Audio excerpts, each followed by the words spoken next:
Бишкек шаардык кеңешинин төрагасы Жаныбек Абировго кылмыш иши козголду. Башкы прокуратура шаардык кеңештин төрагасы менен мэрдин айлыктары жасалма жол менен 120 миң жана 150 миң сомго жеткирилгенин аныктады. Чек ара кызматынын түзүлгөнүнө 22 жыл ажалга тике караган мекен сакчыларынын абалы. Мага 1 метр жанынан жарылган, мен память өчкөн да ал жердечи.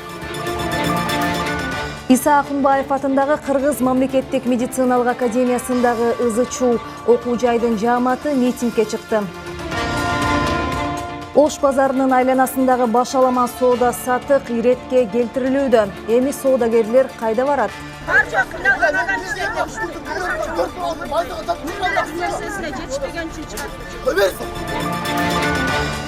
Саламатсыздарбы, эфирде күн жүрүш маалымат программасынын кезектеги чыгарылышы, студияда Акылай Акыналиева. Бишкек шаардык кеңешинин төрагасы Жаныбек Абиров маяналарга байланыштуу кылмыш ишинде фигурант болууда. Башкы прокуратурадан кабарлашкандай, шаар бюджетинин болжолдонгон киреше бөлүгү жасалма жол менен көбөйтүлүп, анын долбоорун Абиров талкуусуз бекиткен деп шек саналууда. Териштирүүнүн баштапкы маалыматтарына караганда, шаардык кеңештин төрагасынын жана мэрдин айлыгы 120-150 миң сомго көбөйтүлгөн. Натыйжада шаардагы социалдык маселелерди чечүүгө жана инфраструктураны жакшыртуу багытына керектүү каражаттар мыйзамсыз сарпталган. 2019 жылдын 2021 жылдын 1 апрелине чейинки аралыкта мамлекетке 214 миллион 581 миң 700 сомдук зыян келтирилгени аныкталган. Факты кылмыштардын жана жоруктардын бирдиктүү реестрине катталып, сотко чейинки өндүрүш иши башталды. Бишкек шаарынын мурдагы мэри Азиз Суракматов менен кошо жогорку кеңештин мурдагы депутаты Жаныш Кудайбергенов да коррупцияга шек саналууда. Алар калаадагы муниципалдык жерге байланышкан жемкорлук ишинин фигуранты экенин башкы прокуратура кабарлады. Расмий маалыматта Кудайбергенов менен Суракматов аталаш тууган экени көрсөтүлгөн. Алар коррупциялык жол менен жерлерге ээлик кылып, эбегейсиз байлык топтогону белгиленген. Фактылар боюнча Суракматовго, Кудайбергеновго жана катыштыгы бар башка жооптуу кызмат адамдарына карата коррупция жана мыйзамсыз баюу менен териштирилип жатат. Азиз Суракматов 2 айга камакка алынды. Эми ал УКМКнын убактылуу кармоочу жайында 28 июлга чейин болот. Аскер прокуратурасы Elite House компаниясынын негиздөөчүсү Тимур Файзиевке издөө жарыялады. Башкы прокуратура билдиргендей, ал жемкорлукка Бишкек шаарында жер тилкелерин алууга жана мыйзамсыз курулуштарга катыштыгы бар деп шек саналууда. Бишкектин 1 май райондук соту 27 майда ишкердин бөгөт чарасын карап, камакка алууга сыртынан чечим чыгарган. Файзиевдин ушул тапта кайда экени белгисиз. УКМК быйыл январда Бишкек шаарындагы архитектуралык курулуш көзөмөл тармагында тийиштүү документтери жок көп кабаттуу үйлөрдү куруу фактысын аныктаганын билдирген.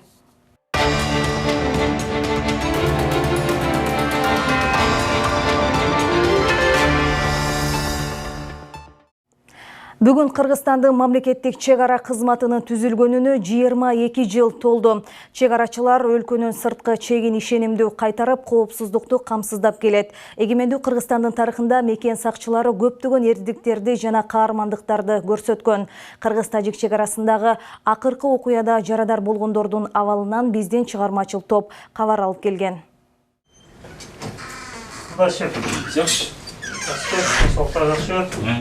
Кандай салдыңыз? Жакшы сал. Түнү кандай болду? Кыргыз-тажик чек арасындагы соңку окуяда тажик тараптан атылган снайпер мылтыгынын огу Турар Айылчиевдин сол көкүрөгүнө тийген. Андан бери туура 1 ай убакыт өтсө дагы ал дагы деле ооруканадан чыга элек. Чек ара қызметінің оғы тапсырма түшүнүктүүгү? Таашы. Чек ара қызметі оңго мамлекеттик чек араны кайтарууга буйрук алууга адам да.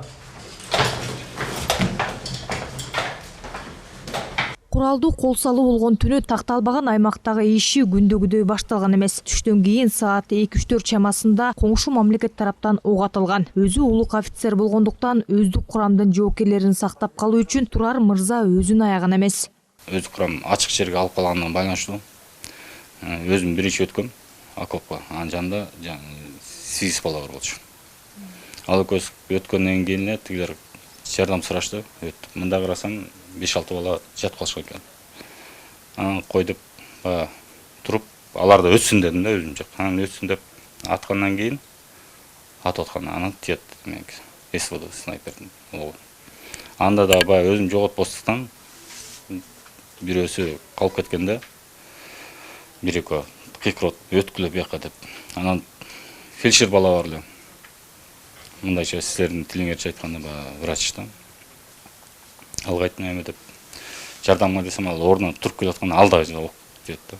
Ал күндөрдү эстеп көзүнө жаш алган Айылчиевдин ажал менен кармашкан учуру азыр дагы көз алдында. Ага келаткан биринчи сизди куткара алды. Мага караганда дедим ошо фельдшердин көбүрөөк пайдасы тиет да. Ошол силерди куткарат көбүрөөк. Мен ал өлүп калып, мен тирүү калсам, ал менде толук чыкпайт да. Ошол сай деп. Биринчи сай деп Кудайга шүгүр болот. Биринчи сайганыбызда ошолда аябай жардам болду. Өзү аябай тяжело болуп келген. Оң колунан кирип, өпкөсүнүн жарымынан өтүп печенге барып такалды. Мен ойлойм, что это ошол жагы эң биринчи жардам берген жак. Укол сайдырган жак, ошол көбүрөөк какой-то секундта болсо да пайда болду. Дал ушундай абалда чек араны 5 саат бир дагы кадам артка жылбай кайтарып турушкан. Түн кирген соң гана маршрутун өзгөртүшкөн. Ошол эле күнү Бөрү Атайын даярдыктагы отрядынын жоокери Сүйүнбай Умаралиевдин жанында миномет жарылып, ал дароо эсин жоготкон. Дагы эле мурдагы калыбына келелек. 2016 жумушка кирип, 2017 кайра чыгып кеткендим. Чыгып чет жерде иштеп, монда ылыжы боло бергенден жүрөк чыдабай кайра келип, жумушка кирип, кайрадан өзүнүн эмеге мекенге салмыбыз кошоюп деп. Мекен коргоо ыйык милдет ар бир жигиттинчи патриоттук сезими, мисалы үчүн ошо эл башка жактан кызмат кыла албасам дагы жогору мындай кандайча өкмөттүк эмелер менен монеки салымга эл тынч жатып элдин салым неменин тынччылыгын коргош үчүн чек араны бекемдеп өзүбүздүн. Бирок кандай гана оор жоготуулар, кан төгүлөр болбосун, бир дагы чек арачы өз ыктыяры менен кызматын таштап кеткен эмес. Аларда патриоттук сезим күчтүү. Мунун бирден бир күбөсү аскердик госпиталдын башкы дарыгери. Жаракат алып туруп оор акыбалда келгендерин көрүп кейде зенин кебиркилер чында эле инвалид болуп да калып атышаттар негизичи. Азыркылар дагы менин ооруканамда жаткандар мындай инвалид болгондор жок, эми буга чейинкилерде чында эле инвалид болуп калгандар. Көптө бир 4-5 айлап, 1,5 жылдап жаткандар да болуп калды да. Эми ошолордо чында эле чек араны мыйзам чегинде чындап тактап туруп ушуну неме кылса жакшы болмок чында элечи. Чептен эрдин күчү бектегенде кандай гана кырдаал болбосун, өкмөт чек арачыларга көңүл бурушу керек. Андай болмоюн мамлекеттин коопсуздугу жөнүндө сөз дагы кылбоо керек дешет серепчилер. Чек арачыларды бүгүнкү байрамы менен куттуктаймын. Эми чек арачы бул абдан жооптуу кесип. Дайыма өзүнүн өмүрүнү баягы бычактын кырында кармап жүргөн инсандар да, буларга айлыгын бир аз көтөрүп атышат. Жакшы эле көтөрүш керек. Анан ошо чек арачы катарында ошо жерде жашаган кишилерди эле чек арачылар ошолорду эле мен куттуктаймын. Биздин элибиз эле чек арачы ал жердечи. Эске салсак, чек ара кызматы 1999-жылдын 28-майында президенттин жарлыгы менен негизделген. Бул дата чек арачылар үчүн майрамдык күн деп саналат. Анын алкагында жыл сайын бир катар кызматкерлерге мамлекеттик сыйлыктар тапшырылып, куттуктоолор айтылып келет. Чолпон Бейшилен кызы, Алтынбек Саакиев, Нью ТВ. Бүгін 28 майда президент Садыр Жапаров 28, 29, 30 апрелде жана 1 майда болгон жаңжалда эрдик көрсөткөн жана курман болгон чек ара кызматкерлерине мамлекеттик сыйлыктарды тапшыруу тууралуу жарлыкка кол койду. Өлкө башчынын маалымат кызматы билдиргендей, аскердик парзын аткарууда көрсөткөн каармандыгы жана эрдиги үчүн курман болгон чек ара кызматынын капитандары Эсентур Кубанычбеков, Нурсултан Манасбек уулу жана прапорщик Бекзотбек Юлдашевке эрдик медали ыйгарылды. Чек арачылардын кесиптик майрамына байланыштуу мамлекет башчы куттуктоо жолдоду. Анда Садыр Жапаров бул офицерлердин эрдиги унутулбай турганын белгилеген. Министрлер кабинетинин төрагасы Улукбек Марипов КМШга мүчө өлкөлөрдүн өкмөт башчылары менен биргеликте Белоруссиянын президенти Александр Лукашенко менен жолукту. Бул тууралуу өкмөттүн маалымат кызматы кабарлады. Ага ылайык жолугушуу Минск шаарында КМШга кирген мамлекеттердин өкмөт башчыларынын кеңешинин кезектеги жыйыны алдында өттү. Анда Лукашенко кеңештин жыйыны КМШга мүчө мамлекеттер ортосундагы ар тараптуу өз ара кызматташууну күчөтүүгө, анын ичинде соода экономикалык жана маданий гуманитардык тармактардагы мамилелерди өнүктүрүүгө кошумча дем бере турганын белгилеген. Андан соң премьер-министрлер Минск шаарындагы Жеңиш монументине гүл чамбар коюу аземине катышты. Бишкек Ош жана Токмок шаардык кеңештеринин депутаттарын кайрадан шайлоо 2021 жылдын 11 июлунда өтөт. Тиешелүү жарлыкка президент Садыр Жапаров кол койгонун өлкө башчынын маалымат кызматы кабарлады. Билдирүүдө аталган 3 калаада шаардык кеңештин депутаттарын тандоо мурда өткөн шайлоонун натыйжалары жараксыз деп табылгандыгына байланыштуу дайындалган. Бишкек Ош жана Токмок шаардык кеңештеринин депутаттарын кайталап шайлоо жекшембиге 2021 жылдын 11 июлуна дайындалсын деп айтылат таратылган маалыматта. Кыргыз мамлекеттик медициналык академиясынын эмгек жамааты жана студенттери нааразычылык акциясына чыгышты. Митингге катышкандар билим берүү жана илим министрлиги 29 майда өтүүчү ректорду шайлоону токтоткон буйрук чыгарганын айтып нааразы. Алар аталган буйрукту жокко чыгарып, шайлоону убагында өткөрүү талабын коюшууда. Иса Ахунбаев атындагы Кыргыз мамлекеттик медициналык академиясынын эмгек жамааты жана айрым студенттер нааразычылык акциясына чыгышты. Алар 29 майда ректорду шайлоо өнөктүгү токтотулганына нааразы болушуп, шайлоону убагында өткөрүү талабын коюшту. Мы за честные выборы! Маалым болгондой, ректорду шайлоо 29 майда өтмөк. Жамааттын билдиришинче 27 майда билим берүү жана илим министрлигинин статс катчысына шайланган Калысбек Шадыханов аталган жогорку окуу жайдын жетекчисин шайлоо боюнча жобонун тартиби сакталбагандыгын жүйө кылып, академиянын ректорун шайлоону убактылуу токтоткон. Бирок окуу жайдын эмгек жамааты жаңы дайындалган статс катчынын аракеттерине каршы пикир айтып, 29 майга белгиленген ректорду шайлоону убагында өткөрүүнү талап кылып, петиция үчүн кол топтоп жатышат. Только по этому поводу. Министрликтердин стат катчысы эмненин негизинде мындай буйрукка кол койгону түшүнүксүз. Ведомстволор менен министрликтердин стат катчылары окуу жайлардын ректорлорунун шайлоосун токтотууга ыйгарым укугу жок. Буйрук 27 майда чыгып, бирок 28 майда деп көрсөтүлгөнү дагы анын мыйзамдуулугунан шек санатат. Биздин негизги талап татыктуу ректорду өзүбүз тандап алалы. Выбрать ректора. Топтолгондордун көбү учурдагы ректорду колдошууда. Студенттердин айтымында Индира Кудайбергенова университеттин өнүгүшүнө салым кошкон. Медакадемиянын ушул 5 жыл убагында канчалаган жакшы ийгиликтерге жетиштик, канчалаган жакшы нерселерди кылынды. Буга түрткү болгон бул Индира Орозбаевна да. Индира Орозбаевнанын жетекчилигинин аркасында бул чоң ийгиликке жетишип жатабыз. Биздин коомчулук, Медакадемиянын студенттери, преподавательский состав баарыбыз Индира Орозбаевнаны колдойбуз да. Ошондуктан биз азыр Индира Орозбаевна болсун деген талап менен чыгып жатабыз. Маалым болгондой, Медакадемиянын ректорлук кызматына ошол жерде эмгектенген Эркин Алымбаев, Зиябидин Айдаров, Жолдош Шаршембиев жана Индира Кудайбергенова ат салышып жаткан. Буга чейин Кудайбергенова ректор болуп иштеген. Кайра талапкерлигин койгондон соң анын милдетин учурда Андрей Сопыев аткарып келет. Окуу жайдын эмгек жамааты кезектеги ректор шайлоо жараянында жеке кызыкчылыктарга жол бербөө керектигин айтышууда. 10 күн бери бирлеме күн чыгып эптеп созуп бирдеме кылып жанагыдай бир кадрдын өзүнүн кадрын даярдап туруп алып келип койгон болуп атат. Чечебиз деп айтты. Чечкенди кайдан билем? Келип эртең менен бирөөнү приказ менен коюп коет, дагы иштеп тургандан көрөбүз дейм. Кайсы убакка жерден эмете турган. Биздин талап бул коллективде дуксын, эл дуксын. Элдин мнениясын укпаса болбойт.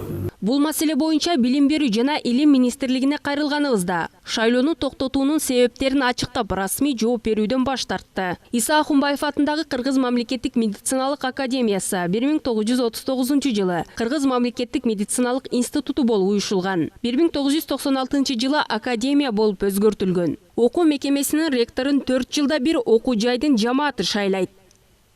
Тазагүл Эмилбекова, Самат Асанбай уулу, Нью ТВ. Быйыл Кыргызстандын көз карандысыздыгына 30 жыл ага карата илимий практикалык конференциялар өтө баштады. Алсак Борбордогу Ишен Аларабаев атындагы Кыргыз мамлекеттик университетинин мугалимдери Польшанын, Орусиянын, Өзбекстандын профессорлору менен Кыргызстандын өнүгүүсүндөгү социалдык, экономикалык актуалдуу маселелер аталышындагы теманы талкуулашты. Алар 30 жыл ичиндеги өлкөнүн аталган тармактагы көйгөйлөрү, өнүгүүлөрү тууралуу пикирлерин билдиришти. Азыр күндө республикадагы өзгөчө мамиле, өзгөчө абал болуп жатат. Ошондуктан мен ойлойм, биздин профессордук окутуучулар жамааты өзүнүн ушул конференциядагы жыйынтык сөзүн айтышып, ушул Кыргыз Республикасынын мындан ары өнүгүүсүнө өздөрүнүн чоң салымын кошот деген ишеничтебиз.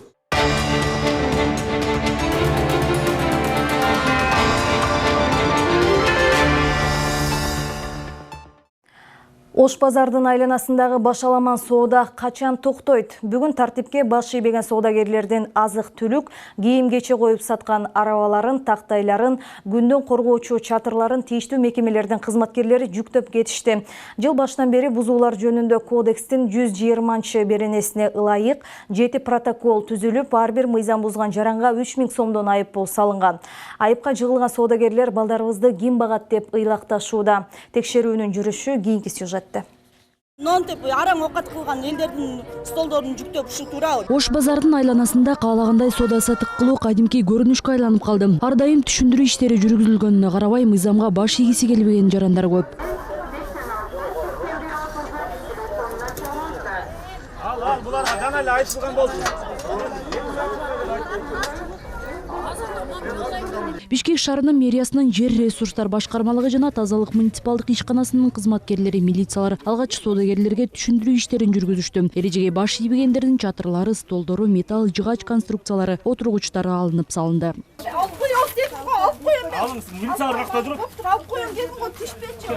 Ош базарынын айланасында мыйзамсыз соода кылгандардын саны жай мезгилинде 1,5 миңге чейин жетип, басканга мүмкүн болбой калат. Бирок өжүрлөнгөн соодагерлер четтен чыгууда.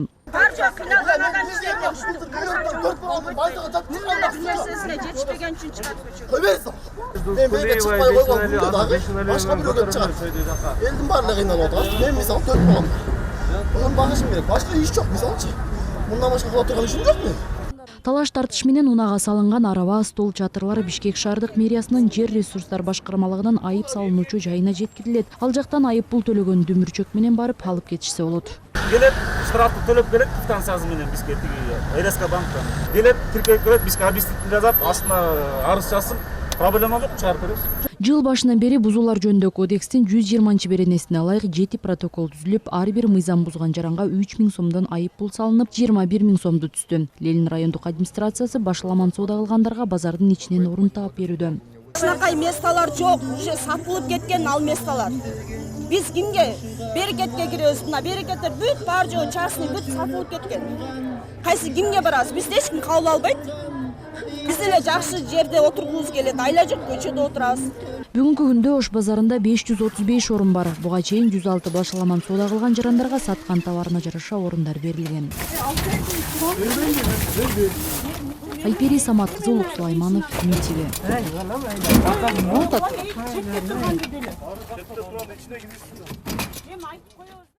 Өлкөнүн түштүк аймактарында дыйкандар алгачкы түшүмдөрүн ала баштады. Жакында эле Оштун Араван районунда картошка, сарымсактын алгачкы түшүмү жыйналды. Эми жашылчанын орду кайра айдалып, ага бадыраң, жүгөрү же күрөч эгилет. Мол түшүм алууда минералдык жер семирткичтердин орду өтө маанилүү экенин айткан дыйкандар баасы жылдагыдан кымбат болуп жатканына нааразы. Теманы Тазагүл Эмилбекова улантат. Талант Абдубасиевдин чүй өрөөнүндө дыйканчылык кылганына 5 жылдын жүзү болду. Дыйкан бул убакыт аралыгында 5 гектар жерге бадыраң, капустанын бир нече түрүн, кулпунай жана кабачок айдаган. Учурда талаада иш кызуу жүрүп жаткан чак. Талант мырза биринчи түшүмүн алуу алдында турат. Жакшы түшүм алууда дыйкандар үчүн минералдык жер семирткичтердин орду өтө маанилүү. Айрыкча азоттук жер семирткичтер аммиак селитрасы менен карбамид көп колдонулат. Талант мырза быйыл жер семирткичтер былтыркыга салыштырмалуу кымбатыраак болуп жатканын айтат. Мурун селитраныкы Қазақстандыкы 809 болчу, Россияныкы 1050 болчу. Азыр 1300-1400 сом болот. Амафоз 1500-2000 сом болот. Жер семирткич ошолорду колдонобуз биз. Бул жерге келип чогулуп сүйлөшүп отуруп калгандан айтып калат, могул жер кымбаттаптыр. Майла жок эми пышыкчылык болуп аткан маалда, эми пышайын деп аткан маалда урожай. Баары алып себишет ошол эмегечи. 100 сом, 200 сом кичине кымбатыраак ошол. Өсүмдүктөрдү коргоо жана химиялаштыруу департаментинин директорунун орун басары Жалилбек Тойматов да жер семирткичтердин баасы жылдагыдан кымбат болуп жатканын ырастайт. Айтымында доллардын куну өскөнүнө байланыштуу нарк жогорулаган. Себеби буга чейин жер семирткичтердин тоннасы $210 болсо, бүгүнкү күндө $250 жеткен. Маселен, мурда килограммы 17 сом 50 тыйындан сатылса, учурда селитранын баасы 23 сомго чейин көтөрүлдү.